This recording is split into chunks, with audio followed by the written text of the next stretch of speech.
ਸਵਾਗਤ ਹੈ ਜੀ ਇੱਕ ਵਾਰ ਫਿਰ ਆਪ ਸਭ ਦਾ ਬ੍ਰੇਕ ਤੋਂ ਬਾਅਦ। ਬ੍ਰੇਕ ਤੋਂ ਪਹਿਲਾਂ ਜੋ ਅਸੀਂ ਭਗਵਦ ਗੀਤਾ ਦੀ ਐਕਸਪਲੇਨੇਸ਼ਨ ਲੈ ਕੇ ਹਰ ਹਫਤੇ ਤੁਹਾਡੇ ਨਾਲ ਸਾਂਝ ਕਰਦੇ ਹਾਂ, ਉਸ ਦੇ ਵਿੱਚ ਰਜਨੀ ਸ਼ਰਮਾ ਜੀ ਗੱਲਬਾਤ ਕਰ ਰਹੇ ਸਨ ਕਿ ਬੜੀ ਇੱਕ ਸਿਚੁਏਸ਼ਨ ਜਿਹੜੀ ਹੈਗੀ ਹੈ ਉਹ ਅਰਜੁਨ ਵਾਸਤੇ ਇਸ ਸਮੇਂ ਪਰਪਲੈਕਸ ਬਣੀ ਹੋਈ ਹੈ, ਕਿਉਂਕਿ ਇੱਕ ਪਾਸੇ ਤਾਂ ਕ੍ਰਿਸ਼ਨ ਜੀ ਉਹਨਾਂ ਨੂੰ ਇੱਕ ਉਪਦੇਸ਼ ਕਰ ਰਹੇ ਨੇ, ਦੂਸਰੇ ਪਾਸੇ ਕੁਝ ਹੋਰ ਕਹਿ ਰਹੇ ਨੇ, ਅੱਗੇ ਜੰਗ ਦਾ ਮਾਹੌਲ है, ਕੀ फैसला ਕਰਨ। आओ इसी संबंध में और जानकारी लेने हैं रजनी शर्मा जी। तो सो ब्रेक से पहले जैसे आपने बात की थी, उसी संबंध में मैं चाहूँगा थोड़ा सा विस्तार में बात करें कि अब ज़िंदगी में भी ऐसी कई स्थितियाँ आ जाती हैं जब व्यक्ति को पता है कि उसने क्या करना है, लेकिन जब सलाहें आती हैं अलग अलग तो हर एक सलाह के ऊपर वो फिर सोचने लग जाता है और अपना जो उसका जो सोच होती है वो दब के रह जाती है कई बार। सो इस समय क्या अर्जुन के दिमाग में क्या चल रहा है इस समय? देखिए, ऐसा है कि जब भगवान ने ध्यान योग के बारे में बताया जी। और उसकी इतनी ज़्यादा महत्व उसका बताया और उसकी बहुत प्रशंसा करी जी। और प्रशंसा भी की रिवॉर्ड जो उसके हैं जी। कि अगर तुम ध्यान करते हो तो तुम्हें क्या रिवॉर्ड मिलेंगे, और रिवॉर्ड भी उन्होंने ऐसे बताए क्योंकि मनुष्य छोटे छोटे सुखों के पीछे भागता है जी। और भगवान यहाँ बता रहे हैं अल्टीमेट प्लेजर और बहुत सुख, आत्यांतिक सुख, ऐसे ऐसे उन्होंने शब्द यूज किए। जी। तो और फिर उसको कहा सर्व दुख वियोग, कि सारे ही दुखों का अंत हो जाएगा। जी। तो इतनी सब जब बातें कहीं उसके महत्व में, तो फिर जो अर्जुन ने अपने उनके मन में संदेह आए, जैसे हमने ब्रेक से पहले बात की कि उन्होंने कहा कि बहुत वायु के समान जो है ये मन है, इसको रोकों कैसे, Right. कैसे रुकेगा ये वेग मन का बहुत तेज होता है। तो भगवान से उन्होंने एक तरह से उन्होंने उसके ऊपर क्वेश्चन मार्क लगाया कि क्या ये संभव होगा मेरे से करना, और फिर भगवान ने एक्नॉलेज किया कि हाँ जी, ये साधन मुश्किल है, लेकिन अभ्यास से और वैराग्य से तुम्हारी ये साधना पूरी हो सकती है। ठीक। इसके बाद उन्होंने फिर एक और प्रश्न किया जो हमने ब्रेक से बिल्कुल पहले किया। उन्होंने कहा कि मान लीजिए ये साधन तो शुरू कर दिया और पूरी प्राप्ति हुई नहीं, तो आपका ये वाला संसार भी गया और वो भी गया, ये भी गया, और वही बात आ गई कि वो फल की अब सोचने शुरू कर दी उन्होंने। जी जी। तो वो ये कह रहे हैं कि भाई शुरू कर दिया साधन, कुछ देर तक पहुंचे भी, लेकिन बीच में ही मन विचलित हुआ या असमय मृत्यु हो गई या किसी भी वजह से उसको एक शब्द गीता में यूज किया, योग भ्रष्ट, जो योग से विचलित हो गया, योग भ्रष्ट। जी। तो अगर वैसा हो गया तो अर्जुन ने एक एग्जाम्पल यूज किया यहाँ। उन्होंने कहा कि जैसे ये बादल ऊपर होते हैं, तो एक टुकड़ा अगर बादल का अलग हो जाता है तो वो फिर हवाएं उसको लेके वो ऐसे ही इवेपोरेट हो जाता है, वो बरसात नहीं होती है उसमें। तो क्या वही हश्र उस मनुष्य का नहीं होगा कि he will be loser from both ends, कि उसका ये संसार भी गया और दूसरे संसार में उसे अभी कुछ भी प्राप्ति नहीं हुई है। जी। इसके अलावा अर्जुन के मन में एक और बात आई जो उन्होंने भगवान से कही वहां। उन्होंने कहा कि भगवान, आपके अलावा मेरे इस संदेह को कोई भी नहीं मिटा सकता है। तो ऐसा उन्होंने क्यों कहा कि आपके अलावा कोई नहीं मिटा सकता है?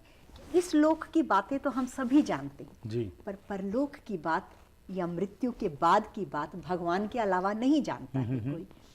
तो वो जो नॉलेज हमारे पास वापस आएगी वो बड़ी ऑथेंटिकेटेड होगी। जी। तो फिर अब भगवान ने उस प्रश्न का उत्तर दिया। तो उन्होंने कहा, देखो अर्जुन, जो व्यक्ति अपने आत्म उद्धार के लिए प्रयत्न करता है, जी, ये कोशिश करता है और मान लीजिए उसको समझ में आ गया और अब उसने स्टार्ट कर दिया, मान लीजिए वो कहीं भी नहीं पहुंचा, उसने पहुंचना है from A to point, let's say point B. हालांकि ये मैं एग्जाम्पल के वे में बता रही हूँ, राइट। हमें कहीं पहुंचना नहीं है, हम वहीं खड़े हैं जहां हमें पहुंचना है, सिर्फ ये तो एक एक्सप्लेनेशन के लिए। जी। जी। तो वो बीच में अभी आधे रास्ते में है और किसी वजह से वो उसकी जर्नी जो है वो बीच में डिस्टर्ब हो गई। जी। तो भगवान ने कहा कि देखो अर्जुन, ये मेरा तुमसे वादा है कि मैं जो भी उसने साधन किया है उसको प्रोटेक्ट करूंगा। राइट। उसको मैं प्रोटेक्ट करूंगा तो जब उसकी डेथ होगी तो वो बहुत पुण्यवानों के लोक में जाएगा। राइट। वहां बहुत दिनों तक रहेगा और उसके बाद उसका जो जन्म होगा, ये बड़ी इंपॉर्टेंट बात है कि उसका जो जन्म होगा वो श्रीमान और शुचिमान, ये दो शब्द भगवान ने यूज किए। अच्छा जी। श्रीमान कहते हैं रिच, किसी रिच पर्सन के लिए वर्ड है श्रीमान, और साथ में कहा शुचिमान। वो रिच तो होगा लेकिन पवित्र मन वाला, Okay. आस्तिक बुद्धि वाला, धार्मिक बुद्धि वाला। जी।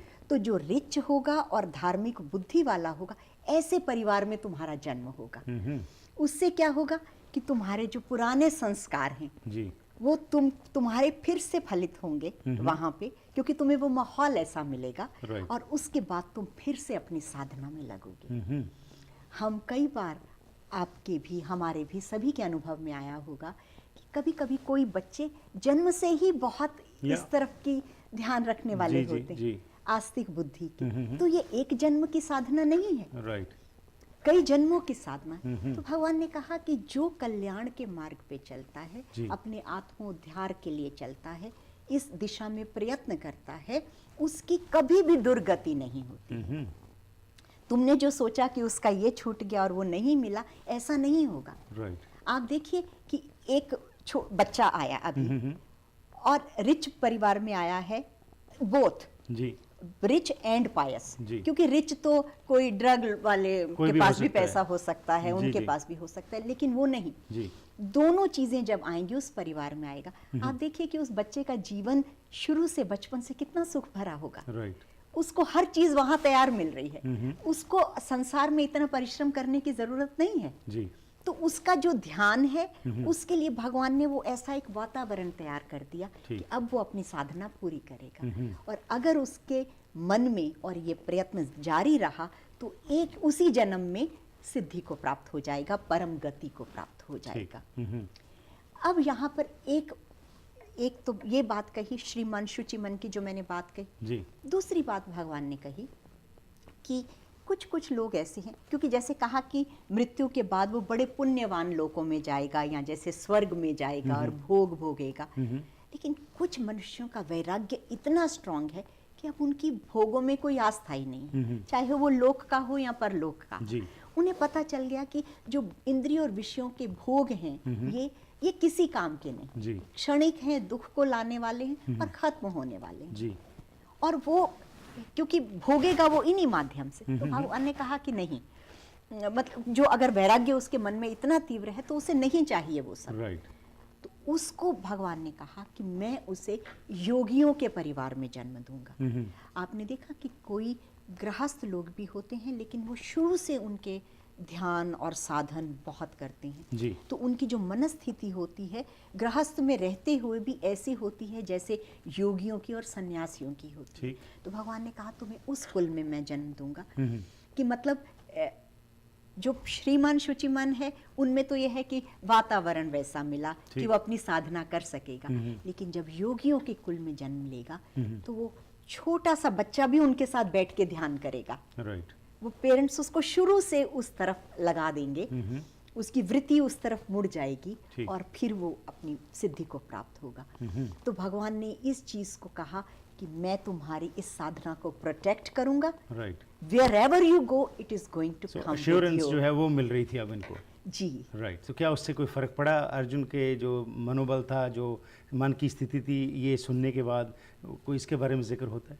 देखिए उसके बाद फिर भगवान ने योगियों के बारे में एक और बात कही। अच्छा। कि देखो अर्जुन, जो तपस्वी हैं उनमें, जो शास्त्र विज्ञान ज्ञानी हैं उनमें, जी। और जो सकाम कर्म के योगी हैं उनमें, सभी में ये योग श्रेष्ठ है। ओके। इसलिए अर्जुन तू योगी बन, ऐसा कहा भगवान ने। जी।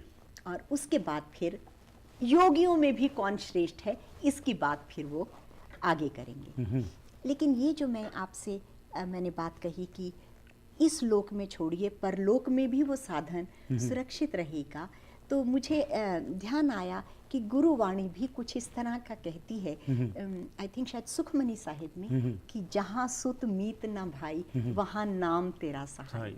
जहाँ जब तुम आगे जाओगे, जहाँ कुछ भी तुम्हारे साथ नहीं होगा, तो वहाँ नाम तुम्हारी रक्षा करता है। तो इसी तरह से भगवान ने कहा कि ये किया हुआ साधन तुम्हें आगे भी काम देगा। बिल्कुल। सो वो वैल्यूज़ जो हैं जिनको आप इनकॉर्पोरेट कर लेते हो अपने लाइफ में, और जहाँ पे आपका मन के ऊपर कंट्रोल हो जाता है, और उसके बाद जैसे आपने ये श्रेणियों की बात की कि ये डिफरेंट स्टेजेस हैं, तो उससे वो जानू करवा रहे थे अर्जुन को, ताकि उनका मन जो है वो ठहर जाए और वो आगे जो भी उन्होंने फैसला लेना है उसमें उनको सहाय हो। राइट। तो आपको जी जी। आखिर में क्या कहना चाहेंगे? मैं यही कहूंगी कि अगर वो अर्जुन अभी ये साधन नहीं भी मान जी। लीजिए कर पाते हैं, लेकिन उन्होंने सुना इस श्रेष्ठ ज्ञान को, तो जब भी उपयुक्त समय आएगा, Right. भगवान ने कहा अर्जुन योगी बन, तो वो फिर जरूर इस साधन को करने का प्रयत्न करेगा। और जीवन में भी यही होता है जी कि कई बारी हमने ये नहीं कि कुछ चीज़ सुनी तो इमीडिएटली उसको अडॉप्ट कर लेते जी। हैं, पर अगर हम रिसेप्टिव हैं जी। तो वो हमारे कहीं ना कहीं दिमाग में चीज़ बैठी होती है जी, और उसको value देते हैं। एब्सोल्युटली उसको वैल्यू और उपयोग समय जब आता है जी। तो उस समय वो चीज़ हमारे को अपने आप ही आके